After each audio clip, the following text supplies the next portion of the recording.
karena hasil dari senyawa itu tadi ya. Nah, sedimen non-klasik ini kita kenali ada dua jenisnya. Ada sedimen yang bukan pecahan karena memang hasil dari pelarutan kimiawi tadi. Ada satu lagi nih yang cukup spesifik nih. Dia pengkristalan dari sesuatu yang organik. Nah, contohnya batu bara misalnya gitu. Ya, dia kan dari senyawa hidup, tadinya pohon, daun, organik material yang kemudian membatu, nah jadilah batuan sedimen organik. Beberapa batu gamping yang secara eksklusif isinya fosil, yang kita kenal dengan kokuina, kokuina,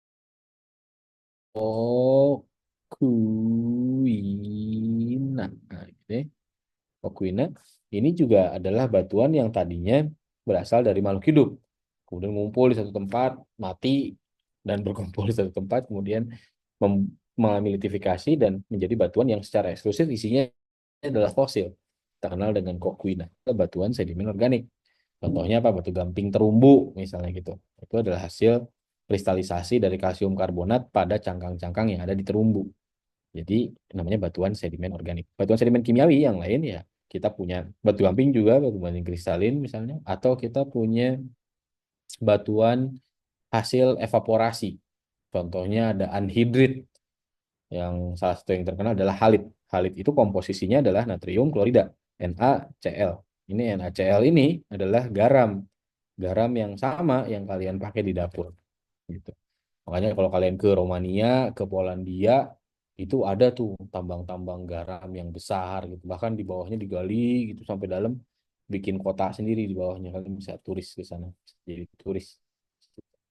Oke, kalau ada pertanyaan silakan tanyain ya. Nah, seperti yang saya bilang tadi, antara dua proses pelapukan fisik dan kimiawi tadi, ada hasil pelapukan yang diam di tempat, yang nggak pindah kemana-mana. Namanya adalah tanah atau ya bahasa Inggrisnya soil. Terminologi dari orang yang belajar tentang pedologi punya berbeda ya, ada soil yang humic soil dan lain-lain. Ada juga yang mendefinisikannya sebagai regolith. Regolith itu adalah campuran dari hasil pelapukan dan batuan dasarnya. Ini kita akan lihat. Oke, ini salah satu contoh profil yang kalian bisa umumnya lihat pada hasil kupasan jalan biasanya. Di atas ada lapisan tanah yang warnanya hitam atau coklat, ada banyak jejak tumbuhan juga, ada banyak akar-akar dan segala macam. Lalu ada bagian yang warnanya putih, pucat, di bawahnya ada yang warnanya oranye. Nah, ini umum sekali kita bisa dapatkan. Ini kita kenal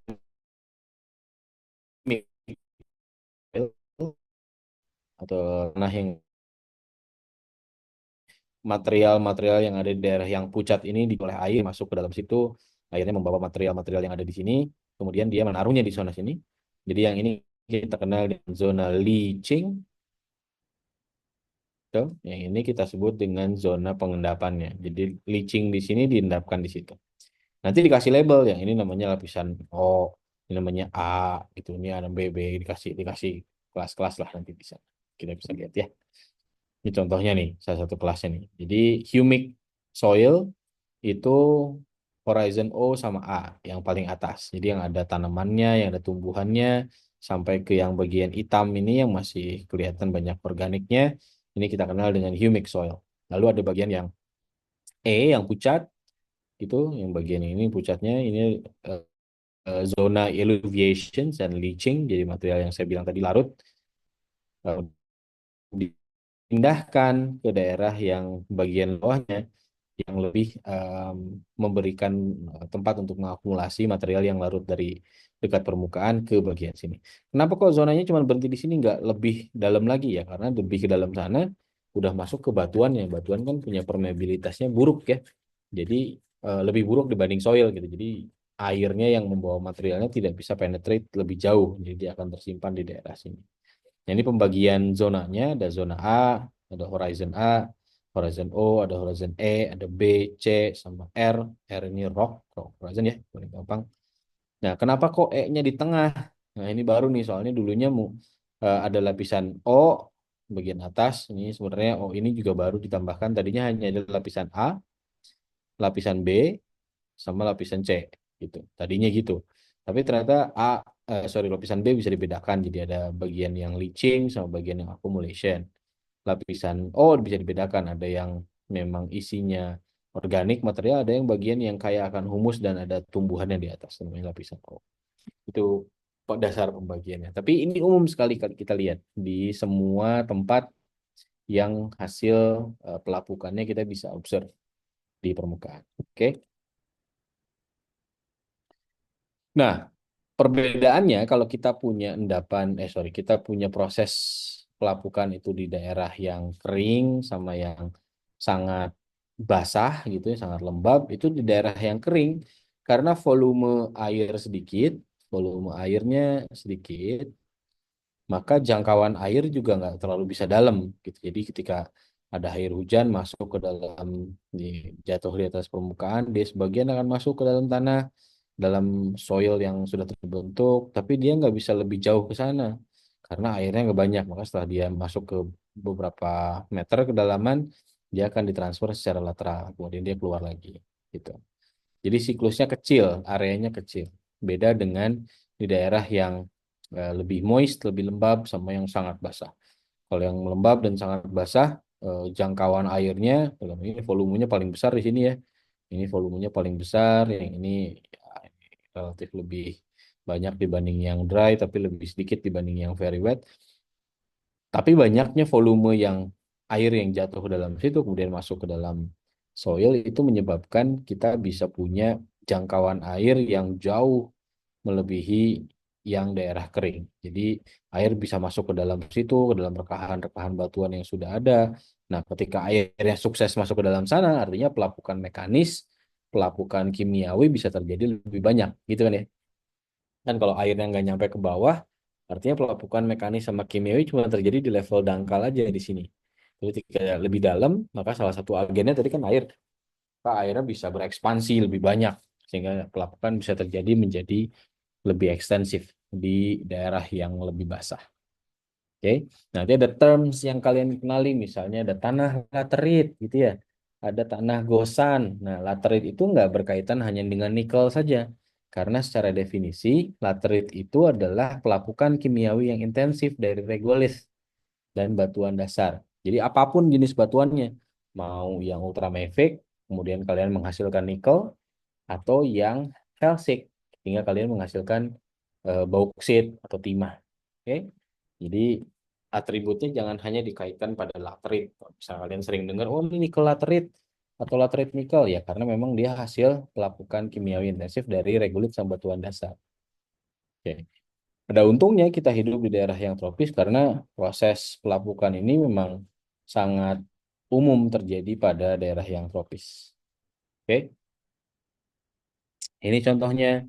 Ini tanah laterit pada bauksit yang ada di Pulau Bangka. Itu kalau di Ambon karena kita punya banyak ultramafic rocks, mungkin misalnya kalau lateritnya yang terjadi ya laterit nikel, laterit magnesium, laterit mangan yang berat-berat. Tapi kalau yang aluminium, lalu kemudian timah gitu yang ringan-ringan ya adanya di granitic rocks yang ada di Bangka, sana Bangka Belitung dan Sumatera ya sebagian gitu. Fiturnya sama. Bagian atasnya lebih gelap, lalu ada yang pucatnya sebagian, nah di bawahnya lagi ada yang lebih gelap lagi karena hasil akumulasi material yang larut dari bagian atas. Oke. Nah, buat beberapa teman-teman yang nanti akan ke engineering misalnya gitu ya, kalian akan memberikan rekomendasi untuk bangunan sipil dan lain-lain, maka salah satu yang kalian akan sentuh banyak adalah tanah. Karena kan kebanyakan bangunan berdiri di atas tanah. Kecuali bangunan-bangunan yang berdiri pada batuan yang muncul gitu ke permukaan. Tapi kebanyakan kan bangunan berdiri di atas tanah ya. Nah, tanahnya itu kalau kalian lihat, apa jenis tanahnya? Apa komponen tanahnya? Isinya banyak pasirnya atau banyak lempungnya? Pasirnya ukurannya berapa? Lalu kemudian em, bentuknya seperti apa? Apakah membundar? Apakah menyudut? Apakah eh, fraksi dari clay-nya lebih banyak daripada lempungnya? Nah, itu ada klasifikasinya. Jadi ada loam, ada clay loam, ada silty loam, ada loamy sand, dan segala macam itu tergantung dari berapa banyak fraksi yang ukurannya silt, berapa banyak fraksi yang ukurannya pasir, sama yang ukurannya lempung. Jadi silt ini lanau, ini pasir, ini lempung. Oke. Ada ukuran nih masing-masing nih nanti pada batuan yang pada bagian yang sedimen klasik kita lihatkan ukurannya ya. Nanti diambil diambil sampelnya lalu dibikin dibagi fraksinya pakai ayakan biasanya. Kita ayak kemudian hasilnya akan ada apa namanya fraksi-fraksinya ukurannya berapa berapa banyak persentasenya ya. Nah, orang sudah banyak memetakan, ya walaupun ini umum ya, maksudnya udah sangat-sangat generik. Tapi orang bisa memetakan tanahnya datangnya dari mana. Apakah dari em, spodosol misalnya kalau daerah humid, ada vertisol yang banyak claynya, ada oxisol kalau misalnya dia banyak weathering dan lain-lain. Itu eh, salah satu contohnya kalian bisa lihat salah satu produk ini nih. Ya, ini dari Global Soil Regions. Kalian bisa lihat, oh di Indonesia itu banyaknya kuning. Kuning itu apa? Ultisol. Ultisol itu long periods of weathering. Nah, iyalah daerah tropik gitu kan. Tadi akan lebih banyak yang long period of weathering. Oke, jadi kelas-kelas ini kalian bisa baca dan eh, mengerti sendiri. Nah, salah satu proses yang umum terjadi, yang pelarutan itu untuk menggambarkan bagaimana ini bisa terjadi. Salah satu contohnya adalah eh, mineral namanya travertin. Kalau kita sebut batuan namanya travertin. Ini isinya kalsit semua, jadi batu namanya travertin. Nah, ini disebabkan oleh hasil pelarutan air asam terhadap kalsium karbonat, gitu. Jadi kita punya carbonic acid hasil dari pencampuran air dan karbon dioksida bisa di permukaan, bisa hasil dari digasing dari magma gitu ya. Makanya kelihatan gambarnya ini kayak air terjun tapi ada asapnya ini gara-gara air panas nih sebenarnya, ada hidrotermal. Jadi di puncak em, intrusive rocks di bawah sana, kalau magmanya diam cukup lama, dia akan mengalami degassing. Degassing itu gas-gasnya itu pada keluar. Salah satu gasnya itu CO2. Nah, CO2-nya kalau dia beraksi sama air yang ada di sekitarnya, maka dia menjadi carbonic acid. Nah, carbonic acid ini dia bisa memecah kalsium karbonat menjadi kalsium sama bikarbonat ion. Gitu. Ini pecah nih. Jadi batuan karbonat yang ada itu gampang lapuk kalau ada karbonik acid yang bereaksi dengan kalsium karbonat. Ini kan baru gampang nih komposisinya. Kalau dia bereaksi dia akan lapuk jadi kalsium sama HCO3. Nah ini contohnya. Contoh di permukaannya mungkin kalau di tempat-tempat di rumah kalian juga kalian bisa lihat ada batu gamping banyak ya. Terus kemudian di batu gampingnya sering ada bolong-bolong gitu, ada bolong-bolong kayak gini nih. Isinya tanah. Nah, ini adalah proses yang kita kenal dengan karstifikasi. Nanti di modul 12 kita akan belajar tentang karstifikasi. Tapi rongga-rongga ini disebabkan tadinya mungkin rongganya kecil segini nih. Segini rongganya nih. Tapi kemudian airnya lama-lamanya masuk ke situ, masuk lagi sini. Dia ngisi lama-lama bikin lebar, lebar, lebar, lebar, lebar, lebar. Nah, kemudian rongganya menjadi lebih besar karena larut. Ya. Nah, tadi saya bilang bahwa proses pelapukan itu yang paling kritikal adalah dia memperbanyak luas permukaan yang dikenai oleh agen pelapukan. Ini contohnya satu nih, contohnya gambar ini misalnya. Ini kan punya 6 surface nih, satu di sini, satu di bawah ya, ada dua di sini, dua di belakang, tiga di sini, ada empat di sini, ada 6 totalnya, ada 6 permukaan. Tapi ketika kita bagi jadi 4 unit sama besar, saya sebelum pindah ke yang sebelah kanan, gitu ya. Jadi kita akan punya 6 surface lagi. Satu, dua, pojok sini, pojok situ 6. 6 kali 4 ada 24. Jadi kita punya 24 permukaan sekarang.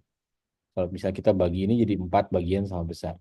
Lalu kalau kita bagi jadi 8 bagian sama besar ya kita punya 6 dikali 8 permukaan yang bisa diserang oleh air sekarang kan. Tadinya kan cuma bisa nyerang sedikit aja tuh.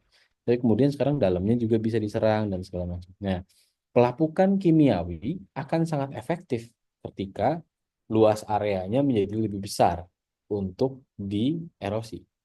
Jadi dalam kasus ini sebetulnya pelapukan mekanik sama pelapukan kimiawi itu berjalan beriringan, nggak sendiri-sendiri kayaknya. Lebih kepada mana yang bisa promote atau accelerate pelapukannya gitu. Nah, pelapukan mekanik contohnya kita punya yang tadi batuan yang tadinya besar kemudian pecah jadi dua, itu kan pecah tuh. Terus kemudian dia diisi oleh air misalnya tengah-tengahnya. Ketika airnya membeku, dia akan mengembang gitu kan ya. Ketika dia mengkerut, hilang airnya. Jadi kalau prosesnya berulang-ulang, maka kemudian ketika suatu saat terlewati, kekuatan batu akan lebih pecah, akan pecah dengan lebih mudah.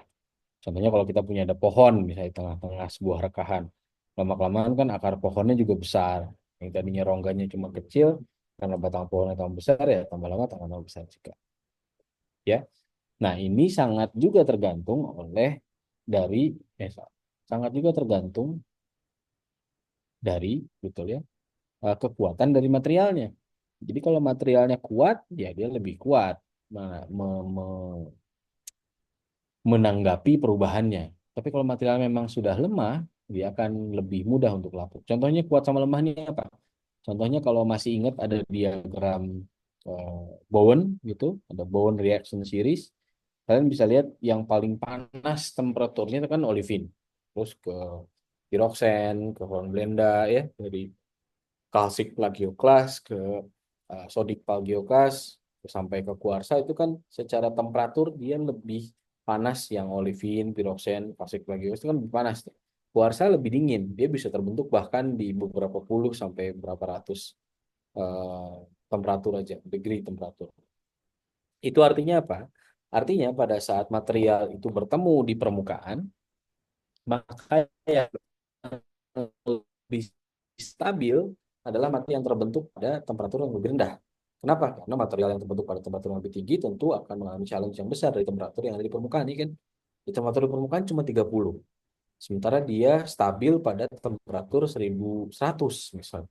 Kan jadinya material itu jadi tidak stabil pada permukaan. Sehingga secara kekuatan material-material yang terbentuk duluan dalam kerak sana, dia akan lebih tidak stabil dan lebih mudah lapuk dibandingkan dengan material yang terbentuk di permukaan. Eh, Berikut adalah contohnya jenis pelapukan. Ada pelapukan yang kita kenal dengan spheroidal weathering. Pelapukannya seperti bawang kalau kita kupas ya.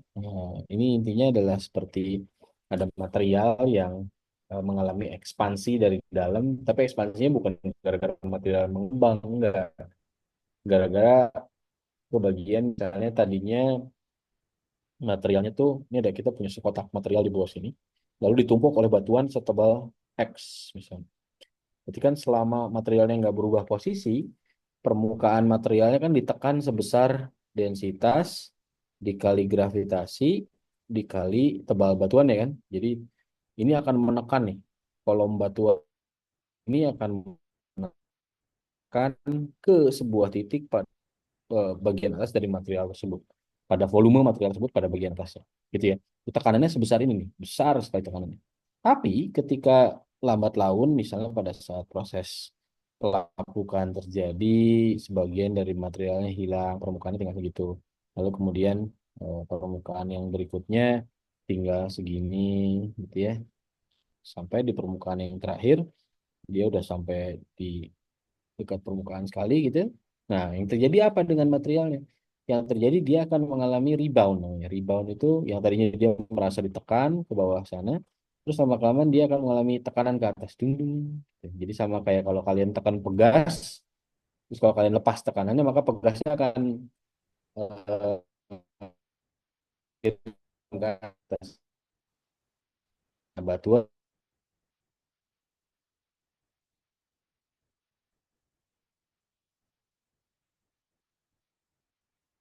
ini pada dasarnya adalah rekahan-rekahan yang tadinya disebabkan oleh yang permukaan materialnya, kemudian ketika tekanannya hilang materialnya mengalami rebound gitu. Makanya pelapukannya akan mengikuti permukaan dari materialnya.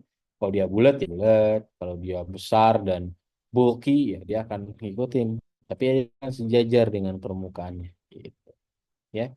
Namanya spheroidal weathering atau pelapukan mengulit bawang. Ada satu catch-nya. Catch-nya adalah materialnya harus homogen. Nah, ini kan kelihatan materialnya homogen ya di andesitik. Batuannya andesitik ini juga sama. Kalau materialnya nggak homogen, contohnya misalnya materialnya berlapis, di sini ada berlapis, maka nggak akan terjadi pelapukan mengulit bawang. Kenapa? Karena stresnya bisa dibagi di bagian dekat perlapisan dan lain-lain. Jadi ada distribusi stres yang tidak biasa, tidak seperti yang di tempat yang lain. Jadi syaratnya kita punya spare without weathering adalah materialnya itu homogen. Tapi ini terjadi, ya.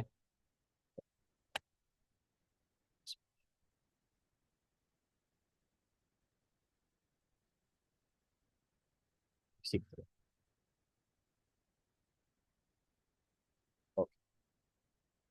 Nah, ini contoh beberapa pelapukan mekanik. Misalnya mekanik itu ya yang tadi bisa di banyak tuh ya agennya, bisa air, bisa grafiti dan lain-lain. Contohnya rekahan yang ini, rekahan yang batuan yang ada di atas ini. Jadi ketika batuannya ada airnya, sebagian dari air akan ngisi kan, ngisi ke rekahan ini gitu ya.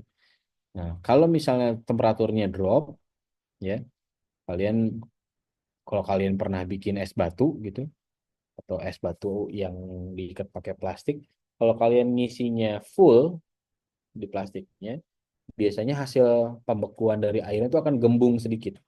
Atau kalau kalian bikin plastik yang silinder gitu, maka dia akan lebih besar dibanding pada saat kalian mengisi airnya dalam kondisi full. Kenapa? Karena air pada saat membeku dia mengembang. Ya nggak, dia nggak shrink, dia mengembang. Nah ini juga sama. Jadi ketika airnya membeku, airnya akan memberikan tekanan ke samping gitu.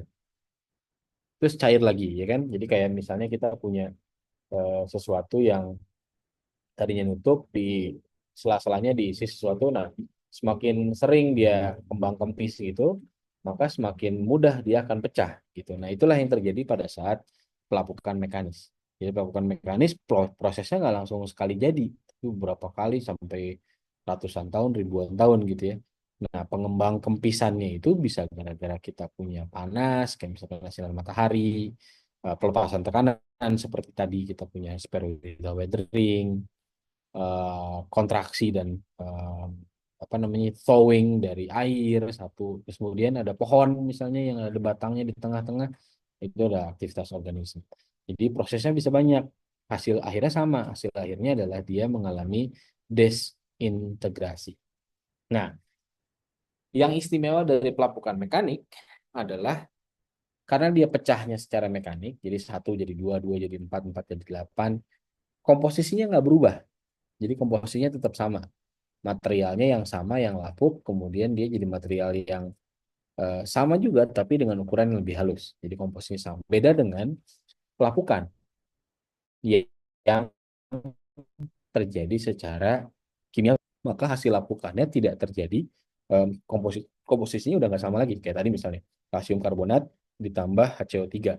Maka yang keluar um, adalah keluar, HCO3-nya juga keluar. Kalau bisa dimasuk ke air ya airnya akan kaya akan kalsium, akan kaya akan CO3 gitu. Jadi secara apalagi contohnya misalnya oksidasi. Tadi kita punya besi, besi doang nih, terus campur sama oksida besi. Ya namanya jadi oksida besi. Ya, jadi Fe2O3, bisa jadi FeO gitu ya, bisa F3O4. Itu adalah hasil pelapukan kimiawi yang komposisi akhirnya akan berbeda dengan yang awal. Oke, ini beberapa contoh yang lain ya. Bisa lihat. Ini juga sama. Oke. Em, Ya, semakin banyak permukaan yang dikenai oleh air, maka semakin banyak juga kesempatan buat air untuk mengeksploitasi permukaan itu, sehingga yang tadinya anular bentuknya bisa jadi lebih bundar gitu, apalagi bisa jadi lebih bundar lagi kalau dia mengalami proses yang lebih lanjut. Ya, nah hasil dari pelapukan mekanis itu kita kenal dengan sedimen. Sedimen ini tadi kita kenal pelapukan mekanik ya hasilnya. Atau kita kenal juga dengan butiran, butir, atau fragmen. Gitu ya. Ini semuanya benar. Fragmen atau plastik. Tadi. Plast. Plastika. Bahasa Inggris apa? Plastics. CLASTICS. Ya. Ini adalah produknya. Produknya itu macam-macam. Ada yang besar. Ini ada yang besar gitu. Ada yang kecil di belakang. Ada yang angular bentuknya, ada yang menyudut gini, ada yang membundar, ada yang kecil, ada yang besar, ada yang bulat, membundar, ada yang komposisinya sama, ada yang komposisinya beda, ada yang ukurannya sama semua, ada yang ukurannya beda-beda semua. Nah, itu adalah proses berikutnya yang kita kenal dengan proses sedimentasi. Oke, ini adalah salah satu contohnya batuan klastik, bukan batuan, sedimen klastik hasil dari pelapukan. Kalian bisa lihat warnanya beda-beda ya. Ada yang merah, ada hitam, ada putih, ada kuning, ada yang ukurannya kecil, ada yang ukurannya besar, ada yang sangat besar. Misalnya ada daunnya juga, jangan salah itu ada daunnya ya. Ada yang sangat besar seperti ini, ada yang kecil seperti itu. Ada yang bentuknya rounded, bundar gini, ya, ada yang bundar gini juga, tapi juga ada yang angular seperti itu, gitu ya, macam-macam jadi bentuknya kita bisa lihat. Nah, ini adalah proses ini adalah hasil dari proses yang kita kenal dengan pelapukan fisika yang kemudian mengalami em, sedimentasi. Contoh yang lain,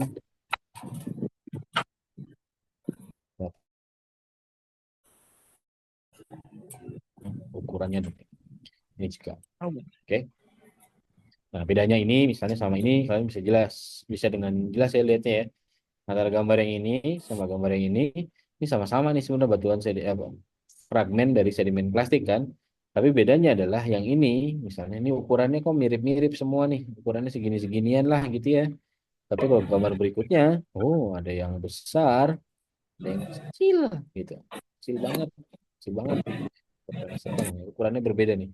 Nah ini mengindikasikan bahwa proses yang dialami oleh em, material ini pada saat dia mengalami transportasi berbeda dengan material yang lain. Yang ini misalnya atau yang ini atau bahkan yang ini yang besar-besar.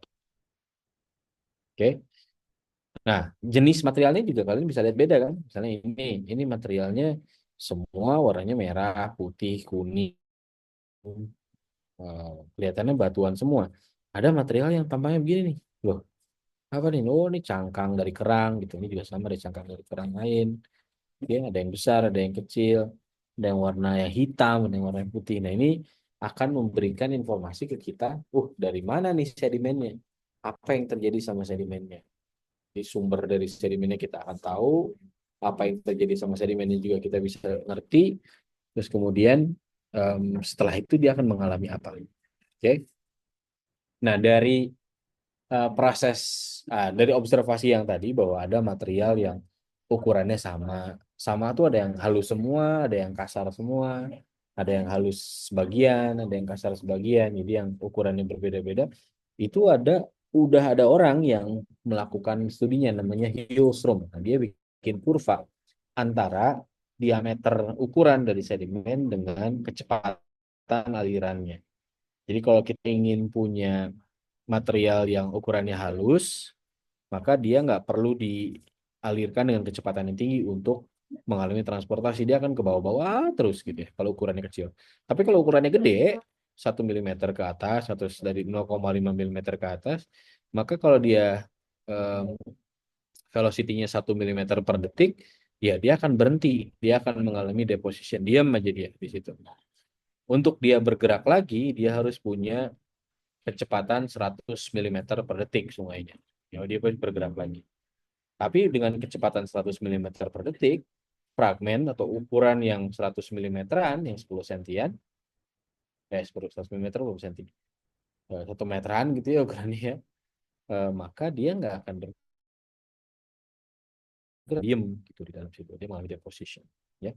Kalau kecepatannya sangat cepat, nggak ada yang bisa mengalami deposition. Jadi, semuanya akan mengalami perpindahan tempat, bahkan batuan-batuan yang di sampingnya akan mengalami erosi. Nah, ini yang difahami oleh Hillstrom. Kemudian Hillstrom membuat diagram ini untuk menggambarkan hubungan antara besar butir dan kecepatan. Kecepatan ini akan merefleksikan di mana dia bergerak. Kalau sungai-sungai yang masih terjal, berarti kan kecepatannya tinggi. Sungai-sungai yang udah landai, kecepatannya bisa yang lebih rendah, tetapi ada yang cepat, ada yang sangat lambat gitu. Jadi kita akan lihat tempat-tempat yang memungkinkan untuk mendapatkan kecepatan aliran air yang tinggi sama aliran air yang lambat pada tempat-tempat yang berbeda. Oke.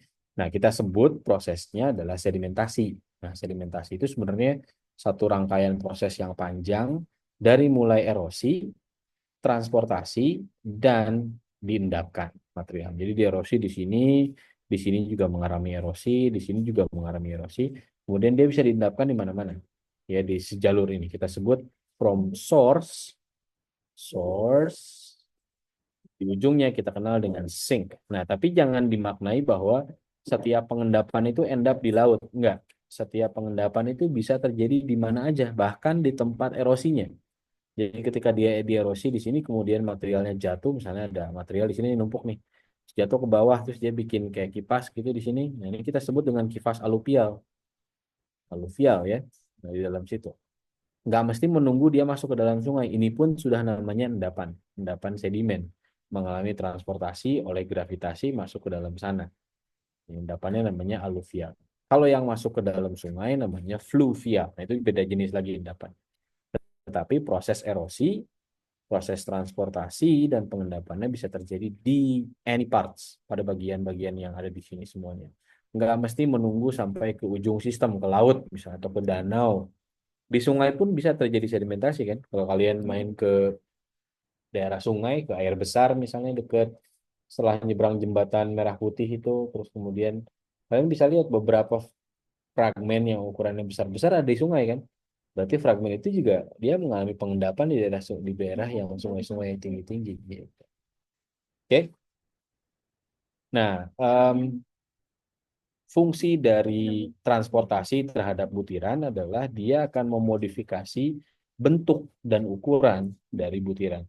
Ada butiran yang sangat angular, yang bentuknya menyudut seperti ini. Semakin jauh dia ditransportasikan, maka dia akan semakin membundar. Ya, bentuknya. Semakin jauh berarti dia akan semakin membundar. Kenapa?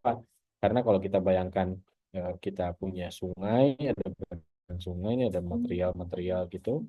Ketika material-material ini dibawa oleh aliran sungai, maka sambil jalan dia sambil beradu tuh. Beradu antar mereka sendiri atau beradu dengan pinggir-pinggir sungai juga. Maka semakin banyak, semakin jauh dia dibawa oleh aliran sungai, semakin banyak dia beradu, semakin banyak dia mengalami pengurangan ukuran atau reduksi dari grain size dan bentuknya akan semakin bundar. Oke?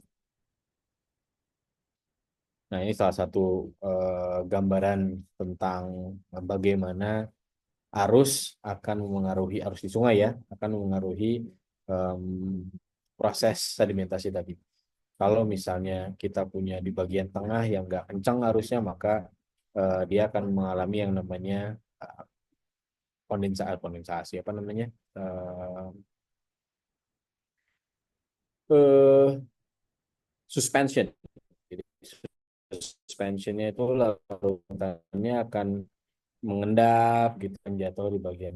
Tapi kalau sungai yang biasanya aliran sungainya kencang, biasanya akan mengalami erosi itu kan dinding-dinding sungainya sebagian yang masuk ke dalam lubuk nih kalau kita orang Indonesia sering lagi sebagai lubuk kan ya yang paling berbahaya nih di bagian sungai karena sering banget dia bikin erosi kemudian sebagian erosinya bisa masuk ke dalam situ tuh. Ya, kalau ada yang olahraga kayak kayaking atau misalnya body rafting gitu kalau masuk ke eh, daerah sungai yang airnya cukup kencang dia bisa masuk ditelan sama sungai dia bisa ditelan di sini nih dan diam di situ tuh jadi lama nggak bisa di kemana-mana karena terhalang sama arus sungainya kan nah, kejadian fatal banyak di situ. Nah itu adalah suatu bukti bahwa arus bisa sangat kencang dan erosi bisa terjadi pada sungai yang sudah well developed nggak mesti di ujungnya aja nggak mesti di gunungnya saja terjadi erosi. Oke tapi pada sungai yang well developed juga terjadi. Oke nah produknya setelah dia mengalami erosi transportasi kemudian pengendapan dia harus mengalami yang namanya litifikasi sebelum sebelum kita sebut dia sebagai batuan sedimen. Jadi sebelum dia menjadi batuan sedimen ada proses-proses yang harus dialami oleh material-material tadi untuk menjadi batuan sedimen. Prosesnya itu kita kenal dengan litifikasi. Apa itu litifikasi atau proses pembatuan? Itu ada dua proses yang utama. Ada compaction sama cementation and or crystallizations. Jadi proses utamanya dia mengalami kompaksi. Kompaksi itu artinya dia akan mereduksi ruang antar butir Dan kemudian butirnya akan menempel satu sama lain, bisa titik nempelnya, bisa areal gitu. Terus kemudian sebagian dari material pembawa, sebagian dari medium pembawa material tersebut, contohnya air misalnya, sebagian akan diperas keluar. Nah, sebagian lagi akan tinggal menjadi semen. Nah, jadi proses kompaksi ini penting untuk menjadi batuan, karena kalau nggak bisa dikompaksi, maka contohnya untuk sedimen yang isinya air tadinya, kalau airnya nggak bisa keluar, selamanya batuan sedimennya akan terbentuk karena airnya masih tinggal dalam situ, sehingga kontak antar butiran masih jauh-jauh. Dia nggak bisa punya kohesi, ya. Jadi kohesinya nggak akan terjadi. Jadi kompaksi ini salah satu step yang tidak boleh terlewati ketika kita ingin memiliki batuan sedimen.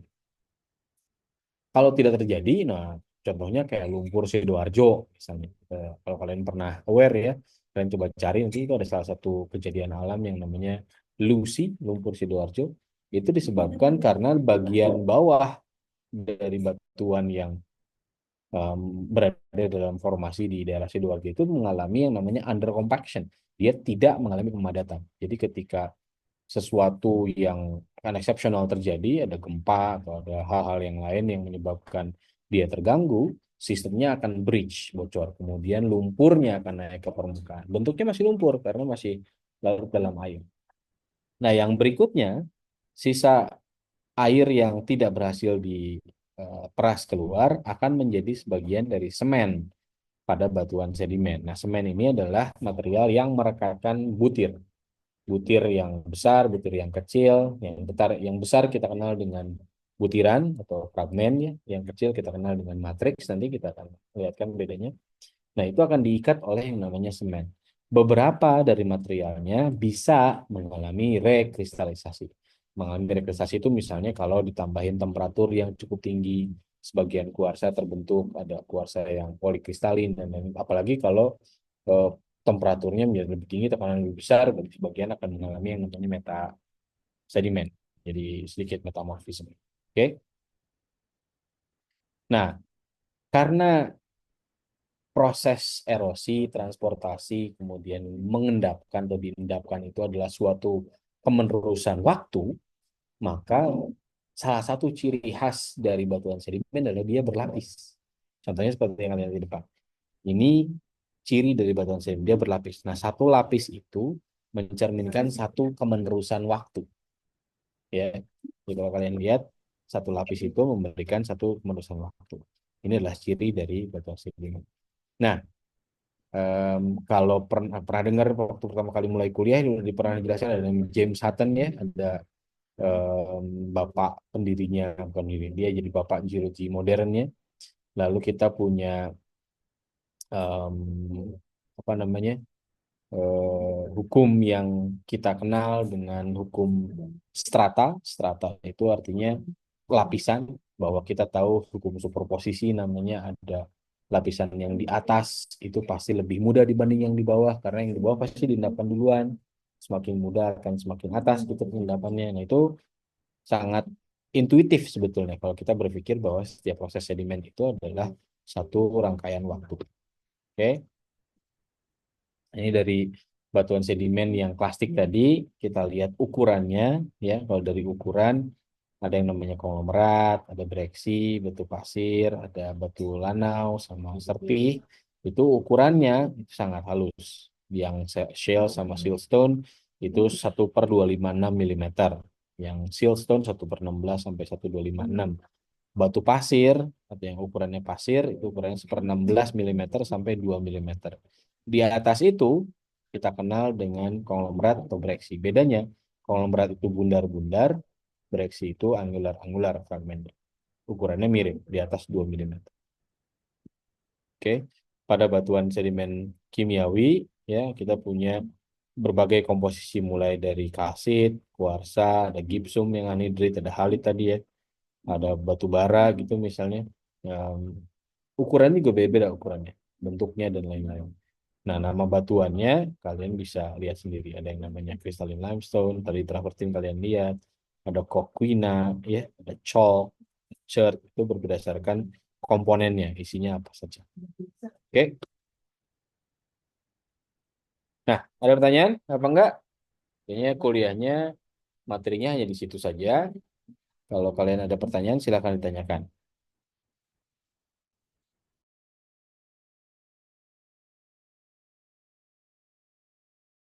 Saya Pak.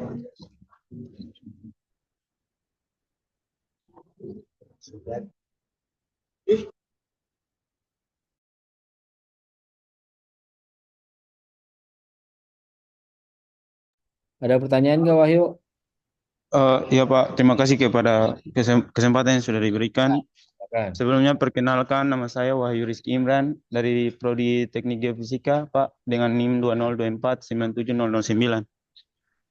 Langsung saja pertanyaan saya tentang pelapukan mekanis Pak yang tadi Pak terangkan. Eh, Bagaimana pelapukan mekanis dapat berkontribusi terhadap pembentukan struktur geologi seperti regolit Pak? Sebagaimana kita tahu, regolit itu struktur lapisan yang berlapis-lapis ke dalam, dan apakah Mhm. peran ini cukup signifikan untuk dipertimbangkan dalam eksplorasi geofisika bawah permukaan, Pak? Terima kasih.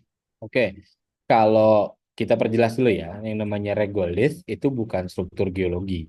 Regolith itu adalah hasil produk dari pelapukan yang isinya ada soilnya, ada tanahnya, lalu ada material hasil lapukannya yang masih berupa sebagian fragmen batuan dasarnya, sebagian soil, sama ada batuan dasarnya yang kita kenal dengan bedrock gitu misalnya. Nah, secara proses sebenarnya sama isinya, bahwa proses itu terjadi pada semua objek batuan. Objek batuan ini dalam hal ini semua objek geologi itu pasti mengalami pelapukan. New whiteboard. Kalian boleh nambahin di sini nanti. Jadi sederhananya kalau kalian punya, taruh masih ke lama nih. Nah, udah keluar whiteboardnya belum? Oke, kita punya blok nih, ada satu pieces batuan misalnya. Ya, satu pieces batuan ini. Satu pieces kita bikin cube aja biar gampang ya. Nah, cube ini terus kena tetesan air, misalnya ada air hujan banyak, kita masuk ke dalam situ ya, kena saluran air. Maka permukaan ini akan mengalami ada basah, kan ya, ada basah sedikit gitu. Kemudian kalau dia nggak ada em, pori-porinya ya dia berhenti aja di situ terus kemudian pergi ke tempat yang lain. Tapi kalau misalnya ternyata kita bisa punya ada pori-pori, ada pori-pori, ada rekahan masuk, ada rekahan lagi, ada pori-pori dalam batuan yang bisa menyimpan air dalam waktu yang lama gitu. Maka ketika air itu masuk ke dalam pori-pori atau ke dalam rongga batuan yang ada di sini, misalnya gitu masuk ke dalam situ, maka air akan mengalami ekspansi karena dia dipanaskan, dia mengkerut, dia mengembang, mengkerut, mengembang berulang kali tuh. Jadi kalau kita bikin penampang, enggak, jangan dihapus. Woi, siapa yang hapus? Ayo.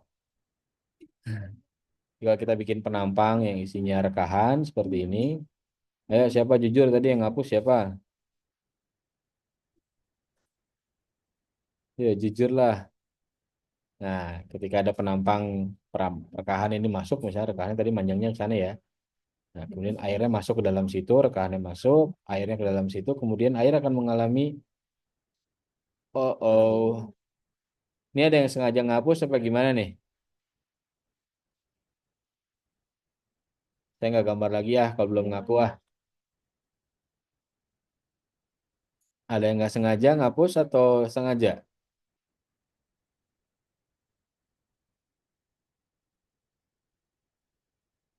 Oke, for the benefit of other people, jangan main dulu screen-nya ya. Ini siapa nih nyeret-nyeret nih? Saya matiin aja jangan-jangan. Ya. Jadi airnya akan masuk ke dalam situ, kemudian airnya akan mengalami ekspansi, mengkerut, mengembang, kemudian rekahan yang tadinya kecil dia akan berkembang jadi besar. Sehingga material yang tadinya satu blok ini, kemudian saya gambarin sederhana lagi aja ya. Nah, kemudian dia akan pecah jadi dua material dengan ukuran yang berbeda. Gitu. Nah, berarti kan semakin banyak material yang pecah, semakin banyak air bisa menginfiltrasi ke bagian itu. Sehingga pelapukan mekanis akan promote pelapukan kimiawi dalam hal ini. Sehingga itu yang akan terjadi ketika pelapukan secara mekanik terjadi. Dan apa yang terjadi tadi pertanyaannya Wahyu? Apa yang terjadi pada saat batuan mengalami pelepukan mekanis ya? Dia akan mengalami disintegrasi yang kemudian bisa mengakselerasi proses pelepukan yang kimiawi sehingga pelepukan bisa terjadi.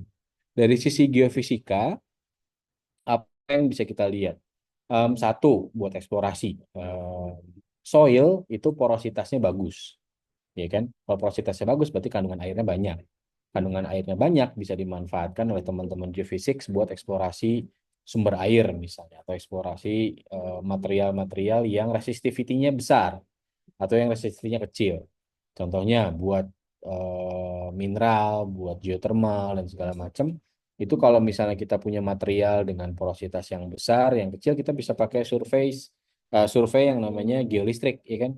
Kayak survei geolistrik, pakai resistivity, kita pakai survei itu. Kita akan lihat area-area mana yang punya kantong-kantong air, area-area mana yang airnya banyak, yang sedikit yang mana yang kemungkinan punya soil yang tebal sebesar apa dan tebal apa dan segala macam. Survei yang lainnya pakai ground penetrating radar. Kita pengen lihat struktur di dalamnya seperti apa. Seberapa dalam tebal soilnya. Kalau sekian dalamnya berarti kita pengen bikin pondasi berapa tebal. Nah, kayak gitu ada banyak yang bisa dilakukan kalau kita berbicara tentang soil dalam kaitannya dengan eksplorasi. Tidak hanya untuk sumber daya, tapi juga untuk bangunan sipil, misalnya survei-survei bangunan, bendungan, dan lain-lain. Gitu, Wahyu.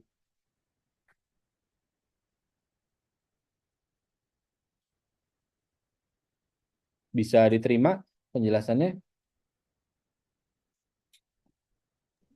Baik Pak, terima kasih atas penjelasannya. Oke, ada lagi nggak yang lain?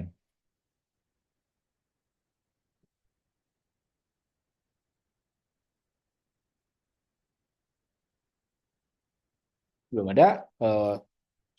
Tidak ada pertanyaan lanjutan. Kita tutup dulu ya sebelum besok lagi kita ketemu jam 13 WIB. Oke?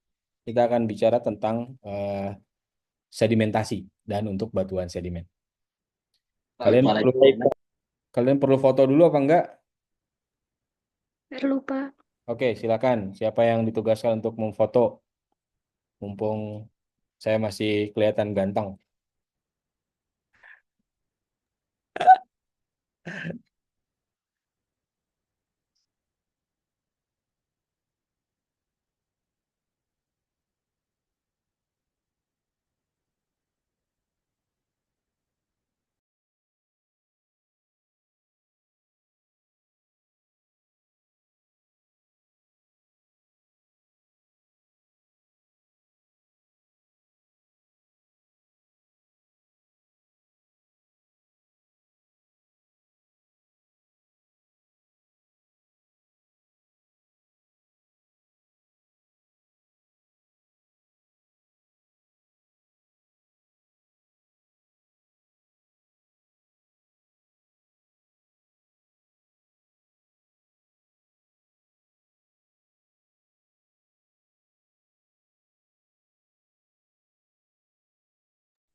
Sudah, Pak.